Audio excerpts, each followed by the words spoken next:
To learn about the Rockstar lifestyle, we decided to go right to the source, so we interviewed a rock star, or two, or three. They're interviewing rock stars. They don't know quite how many at the time of the shooting, which is right now. They consider me one of them. That's all right by me, yeah. Hi, Mike Doughty. Hi, how's it going? Good. Thanks for having me. Thanks for sitting down and talking. There's a lawnmower coming. Thanks for bringing the lawnmowers right at the correct moment. Mike Doughty, former frontman of Soul Coughing turned solo artist, recently wrote a book called The Book of Drugs, in which he talks about the rockstar lifestyle. What is rock and roll lifestyle? What do people think it is? I don't know. I mean, I guess it's a lot more interesting than my life ever was. Even when I was a drug addict, I was basically alone in a hotel room. You're big in Japan. I was. I mean, no, I wasn't actually. As far as I can tell, it was like a clerical error where like somebody at a Korean media conglomerate became convinced that my band was like as popular as like Pavement or the Flaming Lips. But in reality, I mainly watch television and read Wikipedia and work and write music. I don't know if you've read The Dirt by Motley Crue. It is the gold standard of rock memoirs. You got Ozzy rubbing his poop on walls. Not that it necessitates rubbing poop on walls. Have you ever done that? I've never done that. That's I good. mean, to my best recollection. Before there was a really vast wasteland between like maybe selling 1,000 copies of a record and breaking even and then like selling 100,000 copies. There weren't that many bands that could reliably sell 50,000 copies of a record.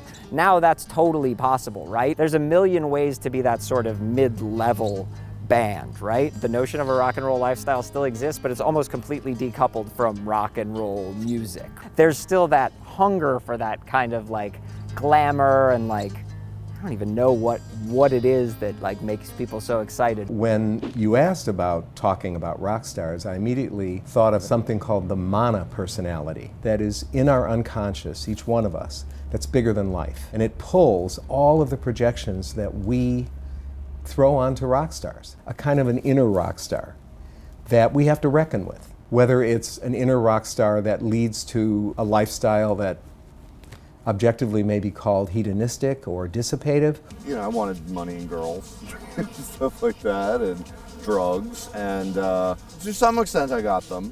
Or leads to a life that makes me constantly want to be special somewhere, somehow. I like to joke, maybe self-deprecatingly, that it was because I didn't have any friends that I needed to find something to fill my time with, right? But at the same time, conversely, it was a way to potentially gain more friends because it's like, hey, here's a cool thing that I do since I don't have any friends. Maybe you want to hang out with me now. Pretty much everybody that gains a measure of fame discovers that it does not fix them, first of all, that you're still yourself.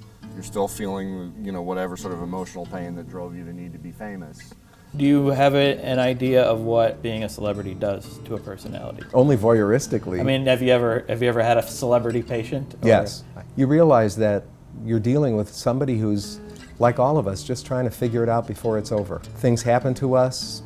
We manufacture things in order to have things happen to us. But ultimately, the quest that we're all on is pretty much the same. I was still in pain, you know, and I didn't feel like I had arrived. I don't think anybody ever feels like they arrived. There was a list in like The Observer or New York Magazine or something of the 100 most powerful people in Hollywood or something like that, or in show business. And you know, you gotta think that the person who is number 24 hates the person who's number 20. At no point does one ever feel like they've attained whatever it is they thought they were going to attain when they were a kid and they dreamed about this. So you have to find your satisfaction in making art. Like if people think that I live the rock star lifestyle, I like to imagine that they're thinking, oh man, he's like home, really honing his craft, putting in work, writing a bunch of songs. As a teenager, pretty much everybody I knew, every kid I knew wanted to be famous. Everyone was talking about being a writer, being a musician, making movies.